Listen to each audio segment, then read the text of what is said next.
Good morning, everyone. We are live right now on the NDILC principles for the listen. So it's an incredible feat today to have everyone on the call. Yes, because the logistics of everything that's going on. So thank you very much for joining us today. We are here today about our 7th principle. I can't believe we're already into their 7th principle already. We started this back in December of last year because the impact of what's going on with our principles that we wanted to curate. And the reason is that as leaders, we are all dealing with so many different multifaceted things that are going on as the ideas is that how the impact of the world has changed us, and how as leaders, there's so many different layers that we have to be involved with. So listen, we'll take it back, is never assume anything about anyone. Everyone has their own story that makes them who they are. And so many of us have traveled every single week, or let's say half of the year during the year previously before COVID. And we talked about what that looks like, being in the moment, being there, listening to, absorbing that. So I'm very happy to have 4 of our distinguished NDILC council members. We have Tammy Bunnell, we have Kelly, and we have Chitra, and Tasha's here. Yes, who's leading the pack? Yay! Hi. Hi, thank you very much. I was hoping I wasn't have to take over, so I know everyone's extremely busy. So thank you very much, Tasha. In fact, we were just talking about you, what the incredible impact of what is that the Rockefeller Foundation regarding poverty and what that's like in communication. And here you are, the Chief Human Resource Officer for DIALPAD, and communications, everything. So, let's take it back to listen and what that means to you, and take it away. Sure. I'm sorry. Do you mind giving us a little bit more context? I just ran from a meeting, and I apologize. Not a problem. Not a problem. So today's principle is about listen. Never assume anything about anyone. Everyone has their own story that makes them who they are. So you're the one that's going to be leading our incredible council today on what it's like to ask everyone their questions. And so the impact of what that's going to look like, what it means to you, and how that would go around and ask questions, and what you like to frame it. Because if you think about DIALPAD, right, is that you have this transcription program that's unbelievable, real-time AI. And so you have to really curate that, understand, to listen, to absorb, and that impact to go with it. So go ahead and start it out. And fabulous. I love the backdrop. Thank you. And sorry, I didn't totally realize that I was leading, but I can give you a little bit of my perception on sort of not judging a book by its cover. I think that that's sort of generally what we're talking about, right? And, I'm sure you guys listen to podcasts. I do all the time whenever I'm folding laundry or doing whatever it is, that the busy work that I need to do to maintain a home and also have a career. But I really love listening to podcasts by Adam Grant and also Malcolm Gladwell. They have so many around just sort of confronting some of our beliefs, and really a lot of social science says that, like, the decisions we make about people in the first, 90 seconds of meeting them are often like false, right? They're inaccurate. Our mind does whatever it can to simplify what we're confronted with every minute of the day, right? And so we take shortcuts in coming up with a theory about people and anything else, situations that we stumble into. And it's the way that we can sort of, move through the world without being bogged down by a million things to try and figure out. So our mind takes shortcuts, and those shortcuts aren't usually accurate. So it's just something that I've found in life. I try to always, in the moment, ask myself whether I've made a decision on something too quickly. And so that's, generally my guidance is to take time and really sort of move through especially your professional life, asking yourself the question of, did I already make a decision about this person or the situation without sort of getting all the angles on it? And often my answer to myself is, shoot, I have. Okay, hold on. Let me take a little bit more time on this. So anyway, that's just a little bit of my just my perception is that it's really easy to make decisions quickly, and it's hard to pace yourself in them. Well, and I was just thinking, Tasha, in line with that, listening is a quality that's really been lost. And listening, you can only know and make a good decision when you have all the facts. And even if you don't have all the facts, you want as much information as you can to make a good decision. And I think in today's world, what's happened is everybody is quickly thinking of a rebuttal. everybody wants to rebut, everybody wants to be right, everybody, and they're not listening to each other. So I've really seen a deterioration in the listening skills of employees, employers, all of it around just around social media and just getting blasted with things all the time. No one's listening to each other anymore. So I think it's something that we really need to focus on again. I agree. And I think there's such an emphasis on having a strong opinion, right? Like agreeing that there's a lot of gray in all of these social situations, that oftentimes employers are asked to sort of stand up and say, like, I have a point of view on this, and come out strong on it. There's just a lot of nuance in all of these complex social issues, right? And I think oftentimes employers are asked to not only comment on it, but help solve it for their employees, which is really, really hard to do, you know?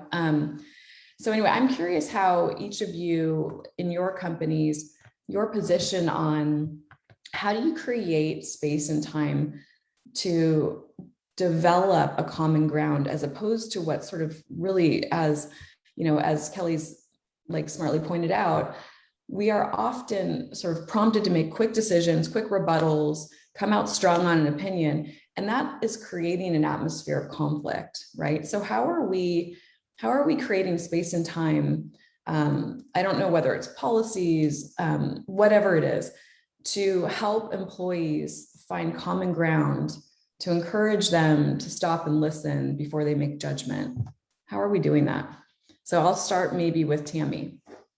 Well, our organization was built on human potential. And so we do so much on dealing with the entire human being. In fact, if you come to our broker owner training, the very first day, the entire day is understanding the power of your subconscious mind, how you think, how you operate. We do a personality profile on everyone that's in leadership, so they understand how they think and how they think in different circumstances, right? How they think when they're under pressure and how they think when things are going really well, which helps them to build a relationship or a connection with someone else.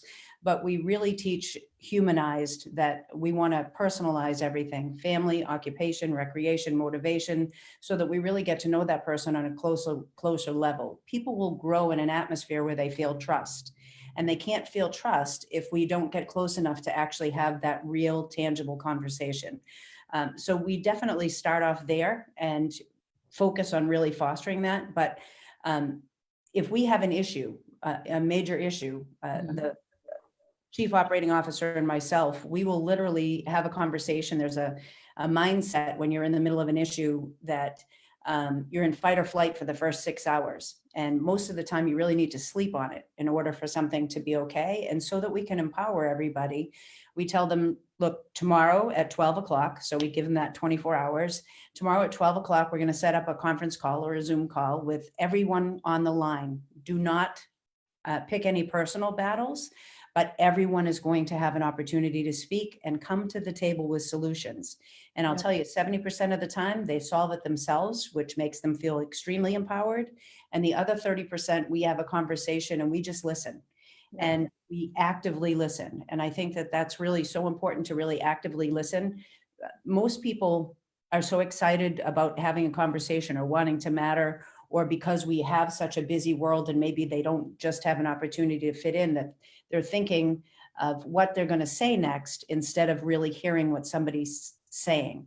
Yeah. And I find that 3 sentences work really well. Help me understand, tell me more, paint the picture for me, so that you can encourage them to keep talking, so that they get more and more comfortable. Because usually that first sentence or two isn't the whole thing.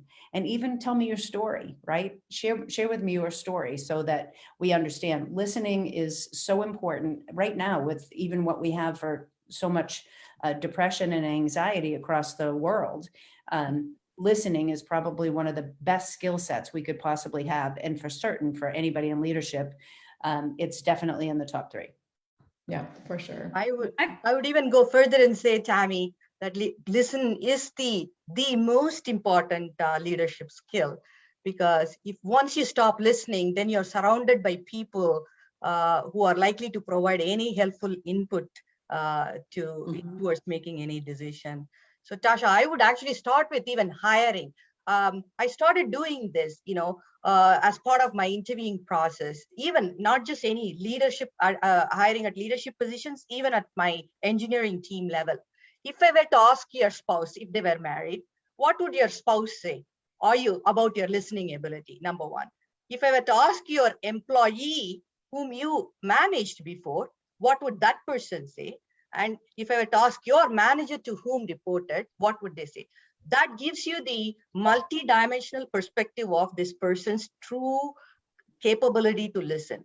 Because some people may be listeners because of in the professional capacity, but in the personal situation, they may be completely, tone deaf. So that means they're acting. The listening has to be so innate to oneself, because I find it, listening helps you to connect.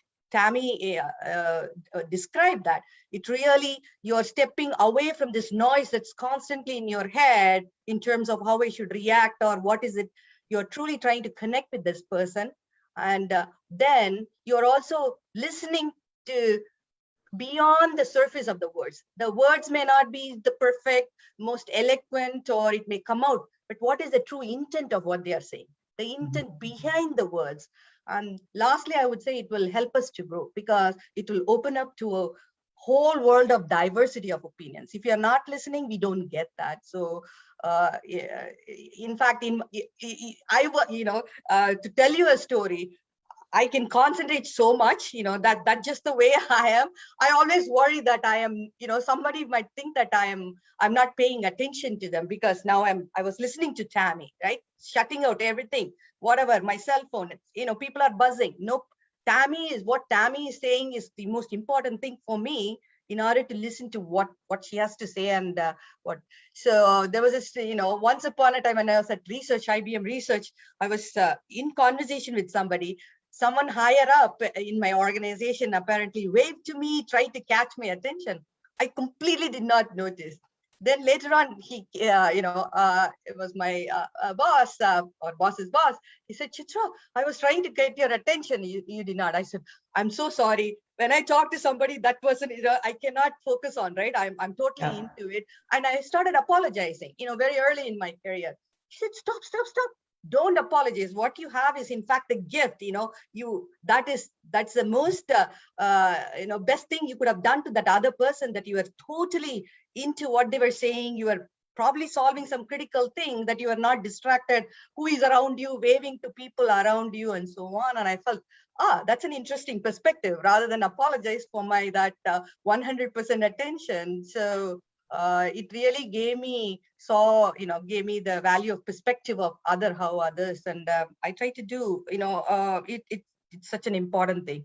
It removes the preconceived notion of what we want to listen, right? That's that. What we want to hear. So they say, right? Hearing is an ability. Listening is a skill. Hearing is an ability like seeing, smelling, taste, touch. It's a sensory ability. You have ears to hear, whereas listening is through the mind.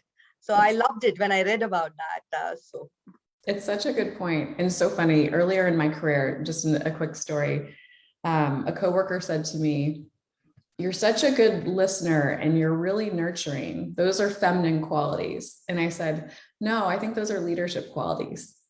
So I do think that, it's funny how, it's taken a long time for women to fully step into leadership roles. Obviously in history, the cards have been stacked against us, but it's interesting to watch how leadership qualities, how they're defined, really map very specifically to some of the ways that we've been raised to, to be, women have been. So I know that's not the topic that we're covering here, but I just think it's an interesting add-on. But Chitra, you pointed out something that I think is important, specifically interview, and you guys know I'm passionate about this. Dialpad's, growing to 1,000 employees. I know each of you have large teams too. And one of the things I'm really specifically worried about is, how do we hire for diversity and skill, right? And how do we make sure that there's no confirmation bias in the process? The way that interviews are set up today, just traditionally, really sort of encourage that sort of snap judgment. And it's most of the time, what we're doing is we've made a decision about someone, and then we spend the next 45 minutes confirming our thesis on them, right? And so my question to you guys is, if you were to reimagine an interview process to yield like the most successful results, right? To identify people that are not just catching them at their most extraordinary, meaning they've really primed for this interview and they're kind of coming up, you know, they're sort of saying what we want to hear in some cases, but actually looking for just what is their ordinary? How do they perform at their ordinary day? You know what I mean? What does ordinary look for them? And how does that compare to what you're looking for? Because I think that sort of interviews often are capturing people in their best 45-minute bits, right? And we're both really sort of performing for each other. So how can we better assess skill and fit in a candidate's ordinary day? So I don't know who to start with. Desiree, I don't know if you have any thoughts on this. Sort of how do we assess? Can I just add, Tasha, to that? You remember the question I said, please ask your spouse, you know, if I were to ask, because that is, while it is the extraordinary relationship, but it is also ordinary, right? In the sense, Right. often we take them for granted and so on. So in those ordinary situations where you're not necessarily always putting on your best, foot forward, what would that person say? So that really That's a makes really good question. pause. Yeah. Oh, most of the time I don't listen. Right, that would be the truthful answer, because we are all probably do that more frequently than we could imagine. Anyway, so that kind of elicitation, what would someone else say, is I think is a truthful way. Of course, is a way of bringing out the truth in it. Not what are you a good listener? Of course I am. Instead of what would someone else say, would be I think is a very powerful way of interviewing. Yeah, absolutely. I know. Desiree, over to you. So to amplify that with you, Chitra, I love this question, to be honest, is that I used to have a saying when I was young, and this is completely off calendar, but dating. So the idea is that when you go out and you date, what do? You put on your makeup, you bring your best self forward because you're trying to impress, just to impress, look great.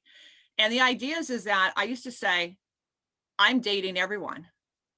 I'm dating you right now because I want you to see me in my real element. I don't want to be prepared to be dating you. I want you to see myself in the ordinary self that you talked about, Tasha, is to see me in my everyday light. So if you go out there with a facade, then, oh, is that what you look like without your makeup? Is that how you are in an ordinary everyday life? So that's very relatable to me in what you just asked, in how you perform is how that everyday moment is. And so one of the ways that I found out to do this is that for me is because I'm very eccentric. I'm very different. I'm very unordinary. I'm just, just this way. And to do that is I always expose myself, or I tell people about my inner things that are affecting me. So I bring my joys, my sorrows, my impact that are really on a personal level to open my heart out so they can see that I'm vulnerable. And by doing that, they're able to really relate and go, okay, I can open up my heart to you and really tell you my inner soul, what's going on. Because some of the biggest things when you're doing an interview is that they want to bring their best self and they don't want to tell you what's happening behind the curtain or under the hood of the things that are affecting them. And you want to know that. You want them to feel comfortable, because remember, we used to say, check it at the door. Well, do we really want to check it at the door to deal with the mental health, ebbs and flows that we're dealing with? But in an interview, you have to get under the hood to get them to feel like they're comfortable with you, they're comfortable with the company, but at the same time, what they're going to be able to say, every day I get up, I do this. Well, how do you get in that routine? And like Chitra said, ask the spouse, what do they think of you?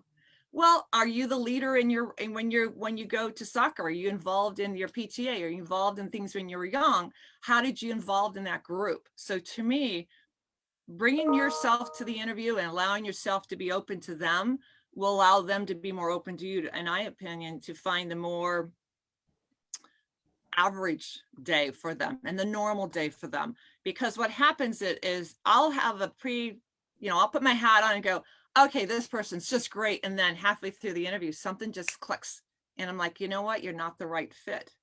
And it's because of I'm able to open it up and go through it. Obviously, you continue and you stop and thank you very much. But that environment is really hard to develop. And I find that I'd be very interested to hear what everyone else says, but it's really powerful to open yourself up first. Yeah, to be vulnerable. Yeah, I think that that's a really good way to sort of encourage honesty, right? And stop performing. I agree. I don't know, Kelly, do you I have any think- thoughts? Yeah, one thing, and again, this kind of goes with what Desiree and Chitra have already said, but if you can get them to share stories versus just answering questions, I think we all have an idea that an interview, we've got to barrage someone with questions versus let them tell their story. And if your questions open them up to the point that Desiree was saying, where they can really share, and then that's when you'll get to know what that person's truly like, because just by asking questions, you're never going to see who that person really is. So what's been your biggest challenge? How did that work in your last job? What did you just broad, open-ended questions, so that again they can tell their story. I think that's the critical piece, because it is about fit, right? You can have great talented people that just aren't the right fit, but they're a great fit for someone else's position. And I used to always tell that when I had to terminate people. Hey, listen, here's the thing. You have all these talents. It just doesn't fit in this job. We got to find you a different job or a different position, or you maybe need to find a different company, because this isn't the right fit. But it's not that you're a bad person, and it's not that you don't have a ton of skills. They're just in different areas that aren't being utilized fully. And I think, respecting the individual enough to take the time, because the problem, Tasha, it's all about time. It's all about listening takes time. Wanting to know the whole story takes time. And in today's world, it's very hard. Time is money, and it's very hard to put the time into those things. And that's, I think, what matters. Going back to Desiree with the dating, I think that that's a great statement of, trying to put your best foot forward. But I think that there's a way to do speed dating, and part of it because of that availability of time. Doing a personality profile so that you know kind of the category that person fits in. Are they a people person or a task-oriented person? To figure out where their talents would shine the most, and really sharing that with them. But I find for me, and I've done it my whole entire career, I do homework on the person before I get in front of them. So not just homework on the company, but homework on the person. So we have great avenues now because of social media, so that you can friend them on Facebook, connect with them on LinkedIn, Google them, have a conversation maybe with people that are around them, so that you can really get a good picture of that person. And then when I get in front of them, I can have conversations based on what I've witnessed. So there might be some common ground that we have. Maybe we both do martial arts together. Maybe we both have kids, whatever, but there is some common ground. And the more common ground you have, the easier it is, I find, for people to actually be able to open up. Whenever I have doubt about someone, it's because your gut is always right. It's either because I need more information or my gut's right and they just don't fit. But I think even having more than one person interview them, so that you have another personality and another person's perspective as well. I'd rather find them and know that we hire them for life, and that we want them here and we value them as individuals, and we want to find out that we get them exactly into the right spot. I think listening is something that needs to be brought up on a regular basis, by the way, for everybody that's on your leadership team and everybody that's within your organization. It's amazing what you can learn in a listening course, or even listening to a podcast about listening, to be able to actively listen and actively be engaged with that person. All of us that are on here right now, we can think about the time that we really just felt the most valued, or we felt the most heard, or we felt the most connected, or we just had that amazing time because it just felt like we were, whether it was you and one other person or a group, that you were all in that moment and you really felt it. And if you can really remember back to that, business or pleasure, it'll help you going forward with really being able to actively listen. Absolutely. It's also interesting to think about just the format of interviews, and then we'll move on from this because there's so many other topics that relate to listening in the workplace. But the format of interviews really reward people who do well with like live spontaneous communication. And there's like, you know, as we bring up future generations, that's actually less and less common, right? There's like my kids, for example, spend a lot of time in their room now doing school on computers. And even when they're not doing school, they're behind a computer or a phone. And so I think some of like our in the moment spontaneous communication has reduced overall, like especially for future generations. So how do we think about sort of leveling the playing field, assuming that not everyone will be great at spontaneous communication? How can we think about leading well and not sort of excluding those folks that aren't great at spontaneous communications, frankly, like could be my kids in 10 years when they enter the workforce? How will we have to adapt and change to bring in these people that have a very different life experience than we did growing up, right? And, you know, of course, they will have to adjust as well and become comfortable with sort of taking communication live verbally and responding live verbally in spontaneous communication. But I also think that we will have to play a role in adapting as well. So I don't know, you know, Chitra, I'll come to you because you're nodding your head, and I think you probably already thought about this problem, especially in engineering. It's one I experience as well with our teams that, you know, I find often that they communicate much better, you know, in email. Yeah. So how do you think about that? Because listening is important, but there's tends to be a lot fewer errors when we give people a chance to sort of communicate, you know, via email or Slack or whatever it is as well. Right. Yeah. Especially with technical folks, right? Often you find them most comfortable describing the world they inhabit rather than. So you got to set aside that, not jump into snap judgments about lack of eloquence or not being able to do small talk. I am really bad at small talk. I cannot do, people just come in and start talking about sports and so on in meetings. I will listen, but not necessarily contribute. And I am perfectly okay with that. I had to learn to be okay with that, especially in America, weather and sports, right? And I tell, when I was early in my career, I would basically, listen, but not contribute because golf bores me or, I'm not into baseball. I've not grown up here, yada, yada. But later on, I found that, those not necessarily the common topics. We are humans and we can connect it, not just to sports, baseball statistics, and we can talk about family. Everyone has family in one form or the other, and we can talk about it. And so you ask about that and people open up. So I decided that would be my trick, my small talk.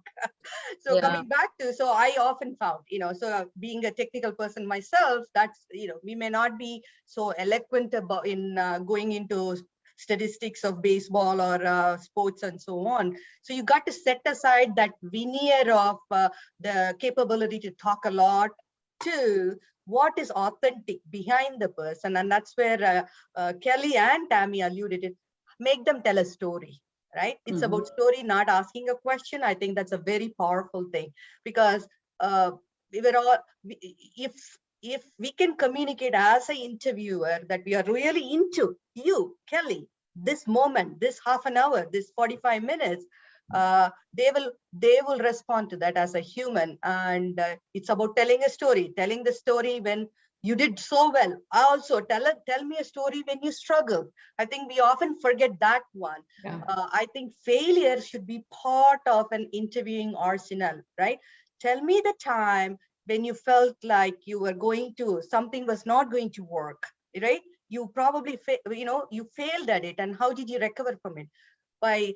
Because everybody prepares to tell about their accomplishments and achievements. I'm a go-getter. I achieved this. I did that, and so on. Nobody prepares to tell about the failure. So then you get into your authentic self and start thinking on the spot. So you're going to use more genuine words, right? Yeah. Trying to explain. So leaning into that and listening will tell a lot about the person. Okay, this person was able to recover, or resourceful, go around that, or they have a healthy attitude about failures.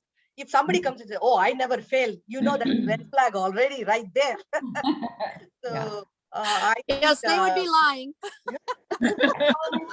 I think sometimes even sharing some of the times that you've failed or that you've been nervous or that you've been hesitant, that sharing that with them makes them more comfortable to open up. Oh my gosh, that's a real human being that I'm talking to right now. It's not somebody that just woke up in a suit, right? Yeah. And I think that that's really important because a lot of times they have preconceived notions that because you're in a leadership position that you've just been this way your whole life, instead of the fact that you had to evolve and grow and that, you know, you develop character by going through tough times. And so I think that sharing a little bit about yourself and a little bit about your, you know, things that you may have not done perfectly or that you really struggled with, gives them an opening so that they can honestly feel comfortable to be able to share in return. They don't feel like, is this a trick question? You know? Yeah.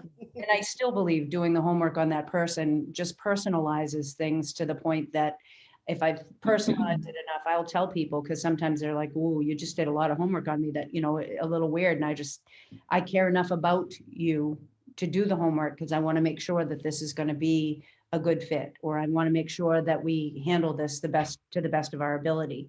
And then they have a different level of appreciation of, wow, okay, they thought enough about me to do that level of homework. Then they feel a little bit more comfortable to be able to share.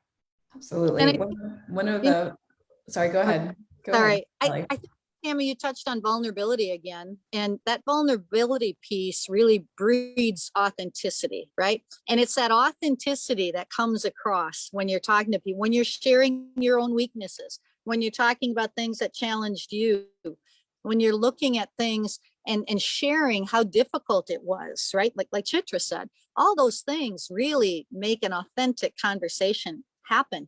But I worry too, Tasha, about our ability to teach relationship building. It's not just speaking, it's right. We need to teach our children, even though they spend a ton of time behind a screen, somehow we got to teach them to still establish relationships and maintain relationships. And Yeah. that's a skill in and of itself too. Yeah, totally. And I think partly because of what they've been exposed to from a young age, just the internet provides a whole bunch of different points of view, frankly, more than, I thought it was, when I was in middle school watching the news with my parents, that felt like I was, for the first time being exposed to some really tragic and hard things on the news, right? Well, our kids have been exposed to those things from a really young age. So I actually think they've got some great building blocks. Like my kids are really empathetic and really sort of diplomatic and see all points of view. So like living in that gray, they don't make snap judgments, or if they do, they work themselves through how to have a different point of view. And I think that that's a little bit more natural given sort of, how they've grown up, right? Now it's just sort of how do they then start to use that in relationship building. But I think that everything that we're saying here, especially the point about vulnerability, is an important one. And one of the best interviews that I ever had, and I've been in a million, both as an interviewer and an interviewee, was when, the CEO of a company, we're on a video interview, and he says, hey, I've just got to be honest with you. I am so bad at interviewing. Like, I literally don't know what I'm doing. I've got a list of questions. I've been worried about like the sequence of asking them. And like, frankly, I'm embarrassed by the fact that I even have to like kind of, rifle these off to you. He's like, so if you're okay, could we just sort of talk about like what you like to do and how do you recharge? And so we did, and we had a great conversation, and so I think vulnerability and sort of opening up to, again, get us out of that acting mode, like we perfectly know how to do all these things all the time, is a really, really important first step. But like transitioning that to one of the other things I think is really hard, especially for new leaders, female, male, doesn't matter, is like difficult conversations, like having difficult conversations at work. What I'm noticing, and I have been noticing for years, is that leaders are less willing to do them than they were before, and I think part of it also is, that with social media and all of this, like, herd culture around like whether someone is a mean boss or a good boss, and just like ways to like Slack people or message people about things that are happening. Everyone's living real time in often like what certain employees are feeling. And I think there's a lot of stress for managers to sort of say, hey, look, it's okay for me to be unpopular in this. I feel like it's my job to expose where there's opportunities for growth. And I've always agreed with that. Like, I feel like we're doing a disservice by not being honest with our employees, especially like waiting for it to be too late, in other words, and then having to make difficult decisions there. How do you approach those difficult conversations with empathy and really listen to the answers? Because often we go in with an objective, right, to communicate something. But how do you guys prepare for those difficult conversations? Do you do anything special to ensure that you have like a good outcome and that you've really heard your employee or the person that you're speaking to on that topic? Tammy, I don't know if you are willing to go first. I am. I think that, first of all, I was thinking about this because of COVID, because we witnessed so many companies lay off 150, 300, 500 people on Zoom without even looking at a face, right? Yep. Or in a broadcast email. I've had a hard, fast rule my whole life in leadership. I've never let anybody go unless it's been face-to-face.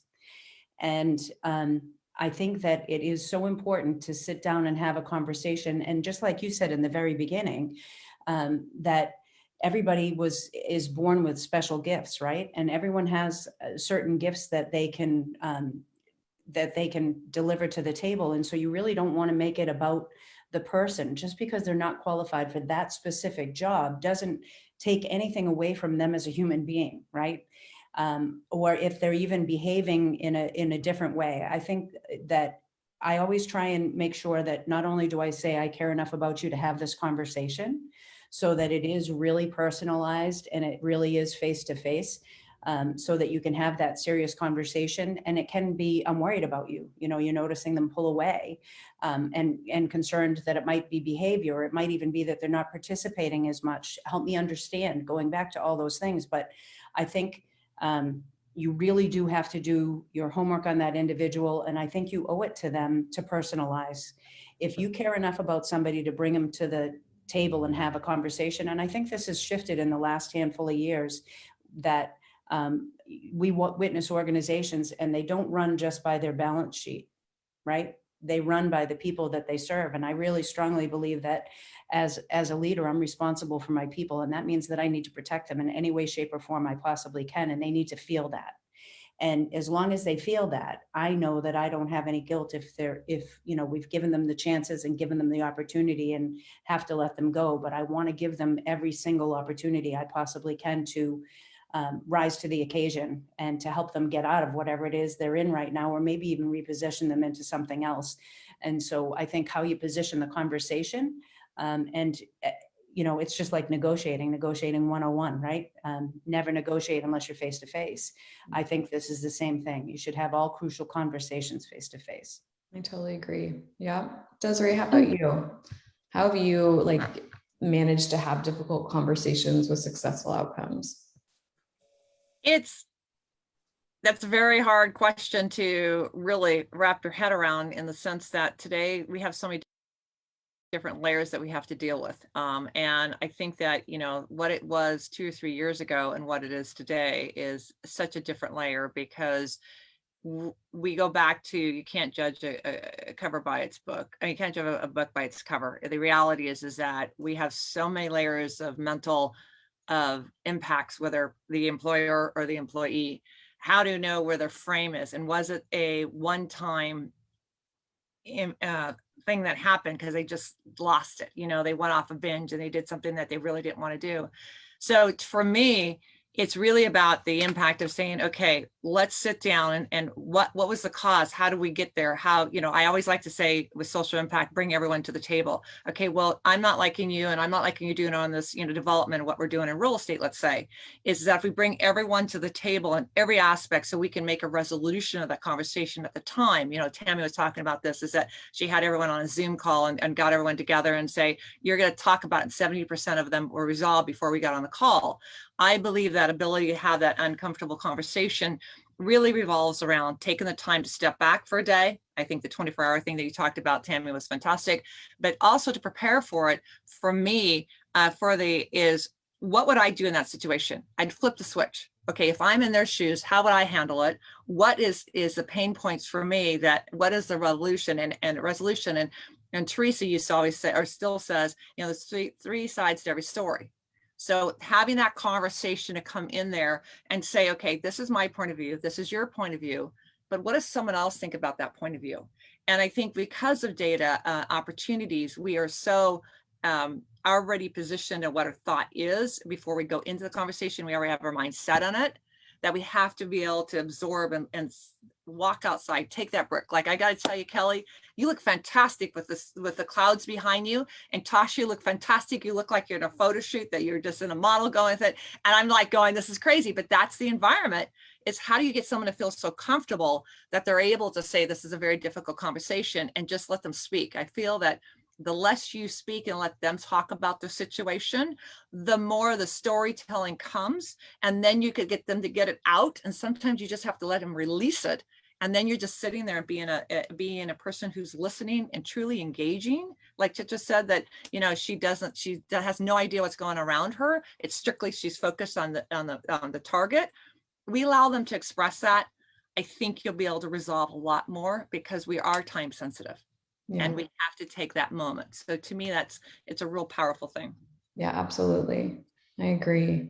You know, Tasha, I was just going to add, not only do I agree with what's been said, but I think, you know, it should never be a surprise, right? Yeah. It should never be a surprise. And I had multiple layers of management, over 1,200 people. And whoever the leader was, if they were going to take a stance and say that there's going to be some type of, you know, termination or something of that type, the first question I'd ask is, well, they're aware, right? How many discussions have you had? How many touch points of training have you had? There should be no surprise, and there should be no call to me saying, hey, I've been mistreated or unfairly treated or whatever the case might be, because they're fully aware all the way through. It's when it's a surprise. They never told me. I didn't get any feedback. I thought I was doing a great job. That's when you have problems. And if you're giving honest feedback, as any leader should, all the way through, you're not going to have that. And the person's going to say, you know what? I'm not feeling comfortable in this job either. You know, help me find something else within the organization, or, you know, help me have a soft landing outside of the organization. And that's perfect. I've noticed that preparing for like your one-on-ones, whatever frequency you have them with in your direct reports, like really preparing for them, not just showing up and being like, okay, how are you doing? Like, you know, with my team, we have a shared Google Doc, and it's like, okay, it's the same agenda all the time. Tell me the top 3 things that are keeping you up at night. Let's work through those things. And so, you know, unless we have an agenda, we kind of don't meet, because I don't want us to just kind of talk about what happened over the weekend. I mean, I like to do that too, but I also like, these are like those minor, like little tweaks that we can be making, that if their top things that are worrying them are really different than the things that are worrying me for their team, then we need to like kind of go through that. So I think, you know, obviously there's some cases where there's a performance management issue, and no matter how great you're listening or how well you prepare for one-on-ones, it won't be solved. But I think a lot of cases can be fixed with a little bit of preparation and sort of putting yourself in their shoes, and really constantly sort of calibrating on priorities, like what are they worried about versus what you're worried about for them, you know? I've always found that to be helpful. Chitra, I know that you've managed a ton of engineers. Do you have any tricks up your sleeve? Yeah, I would say scheduling it at the appropriate time. Don't schedule a difficult conversation between that conversation and your lunchtime. Don't schedule it when you have to get out at 5 p.m. And for heaven's sake, don't schedule it when you have another important meeting where you're presenting. It's just discourteous, and the whole point of having that difficult conversation falls apart. So for me, this practice I adopted is schedule it at a time when I will be at my best listening skill, because it is difficult conversation. So there's not noise, you know, what is going to happen to my presentation, what's going to happen tomorrow. So schedule it at my best time. that I am prepared to stay the course, stay listening, and not have anything immediate, enough buffer. Because often I found during difficult conversation, not necessarily everyone is coming and opening it up. It takes quite a bit of time, especially during difficult conversations, to have them open up. So you just have to sit it out. Quiet is okay. So that lets them know that you're here to have that, right? Whatever they are willing to say, opening it up, that you're here to listen, gives them that comfort and trust. So slowly people I've seen open up and tell me things that gives you enough clues into why, it has come to this state where you are to convey the thing, which you wouldn't have had. Something happening with their mother-in-law, something happening with the child in the school that would not have ever, even with any research Tammy talks about, would not uncover, because that quiet moment where you're sitting there for them, not rushing, not looking at the time, or your secretary is coming, assistant is coming and knocking on the door. They really know that you're there and you're genuinely trying to see their viewpoint in that. So I felt that, whenever that was not given to me, I knew that he or she was a bad manager. So therefore I always learn from the things so that's what I try to do. I have to be at my best, in terms of listening, not trying to convey. I'm not a mouthpiece of conveying a decision that my CEO or CEO asked me to do. Genuinely, we are trying to understand, this is the situation, this is what is happening. Let's see your side.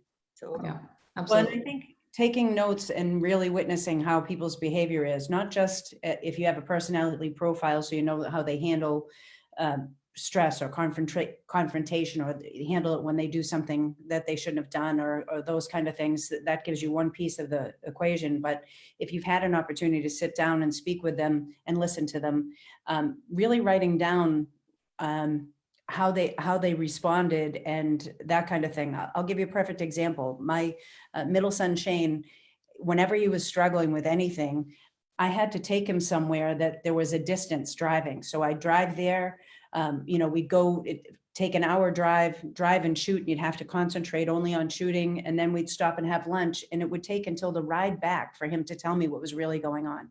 Yeah. He was just one of those people that took a while to, like an onion, to peel back those layers, where my daughter Megan comes right in your face in 3 seconds and tells you exactly what's going on. It doesn't matter what the circumstances are, right? We have people that are employees, or people that we work with, or people that we relate to, that if you know that they're a certain way under circumstances, take note of it so that you can actually review that before you get in front of them. So you know, okay, I'm going to have to take a couple of deep breaths, and I'm going to have to listen for a period of time here. I need to make sure I book off that time, or I need to not take it personally that they're going to be in my face in a second, because they just need to get it off their chest, and then they'll calm down, decompress, and tell me the rest of what's really going on. Tammy, that's such a funny story about driving. And I feel like that's a great parent trick.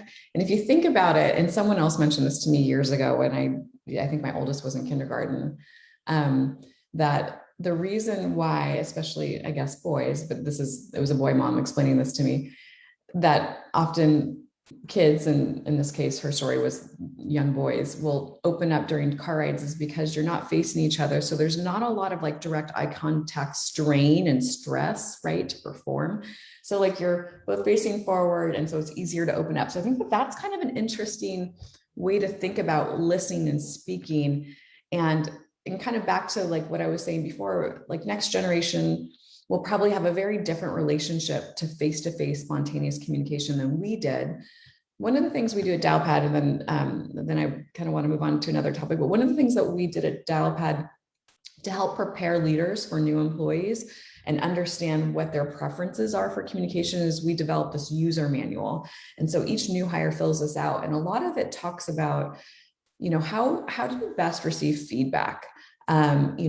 What's your preferred time of day to work through really challenging subjects? How do you organize your day? How do you recharge? What kind of things trigger you or sort of, offend you? Like just sort of to get sort of a basic sometimes it can take years to understand that stuff, but I do feel like we have like a quick fix. It doesn't always work, but it helps to kind of give you a baseline understanding of each other. And then we review that user manual And so that we're not putting employees on the spot, we also share ours with them. So it's a little bit of a collaborative, hour session with your team and new hire to help bridge that sort of communication gap. And that's been really helpful to us. A lot of what we're talking about here in this call is time, because listening takes time. And so we all know that this boils down to, if we had endless time, we would be probably better at anticipating issues, right? So to that, this is more tactical, but how do you guys, what percentage of your weeks and days do you allocate to sort of creating time for listening to your team? Not so like there's kind of strategic, there's tactical follow-up, and then there's like sort of opening up time for relationship building, listening. What do you guys think about? What's the right mixture for you? Well, we're getting, to be honest, Tasha, we're getting very close to wrapping up in 5 minutes. But I like that, just for our timeline for our audience and ourselves. So to that question, I'd like to say that, in a nutshell, my son, as a saying, would say, Mom, it doesn't matter what you say. If they don't act on it, it means nothing. So the idea is that the impact of listening is that why are we putting ourselves out there? What are we doing as leaders? So how do we change that narrative to get, like you said, into those buckets? When's the best time to have that conversation? What's working that's going to help change? I think that's a moving target. I don't think it's a fix. And I love the fact that you say you have a guide about that and you're adjusting on a regular basis, because I think as we move through this, the fourth industrial revolution, how we're dealing in our conversations, how we're dealing with the economy, how it's opening back up. And the number one thing is how we dealing with that effective communication and understanding with listening is that it has to be that a development goes. So real quickly, I'm going to say, so that adjustment of that time has to be fresh. We're fresh in the morning than we are at night. So making sure that we make it a priority at the beginning of the day and not the end of the day. So we have that moment to have a fresh, clear package about it. Like just said, not worrying about the presentation, but we're going to have days allocated, in my opinion, versus and trying to mix it in a very important day that goes with that presentation. So I'll be real quick about that. So thank you. Yep. I have regular set calls with everyone that's in leadership at least every 2 weeks on Mondays and Fridays. And I coach a lot of our people that are in leadership on Mondays and Fridays. So there's usually every other week. So I can feel when there's something going on that's a little bit more intense or a little more in depth. I'm not usually blindsided by it, but I book off an hour every single day for what if. And that what if could be that somebody runs into an emergency. It could be a family emergency. It could be somebody suffering a loss. Any of those kind of things, but it also could be something great that you end up doing an interview with a national organization because you booked off that what if. But I think having an hour booked off every single day for what if, because there's always going to be something. And having that time frame booked off really does help you strategically never run into a wall. Yeah. Yeah, I so did the buffer same time. thing. I plan time with my direct reports every week, and that was as a group. And then I would take each individual and have at least an hour planned with each individual every week. And the reason I did that was I was trying to pattern for them as well. If you figure each group, that you typically have is maybe 8 or 9 people, right? And your direct reports, and then that filters down. I just wanted to show them a way to do it because people don't know how to do that, Tasha. And I think setting a pattern gives them that idea. Okay, I need touch points. Just like Tammy said, I need touch points all the time. Yep, absolutely. All right. So Desiree, I don't know, are we is it 9:55? Yes, we're wrapping up. So thank Okay. you very much. This is an incredible, and thank you, Tasha, for all the work that you're doing over at Dialpad and the society and the leadership that you bring and the vision of listening. I thought it was a perfect analogy, especially since the what's going on. So thank you, everyone. So next month it's going to be on July 1st. We're going to have Be Present. Sharing your time is one of the most valuable gifts you can give. Do it with intention by truly being present. Right. This is a great segment of what Listen is, and that's going to be headed by Tammy, I believe, correct? Yes. Yes. So we're awesome for that. So that's July 1st, right before the July 4th weekend. So it's to be very exciting. So everyone, please be safe, stay healthy, and continue the incredible great work and the share that's going on with here. So thank you all for not only for being on the council, but the incredible work that you're all doing. So thank you very much, Tasha, and we'll see everyone next month. Thanks, Thank everybody. you. Bye. Bye-bye. Bye.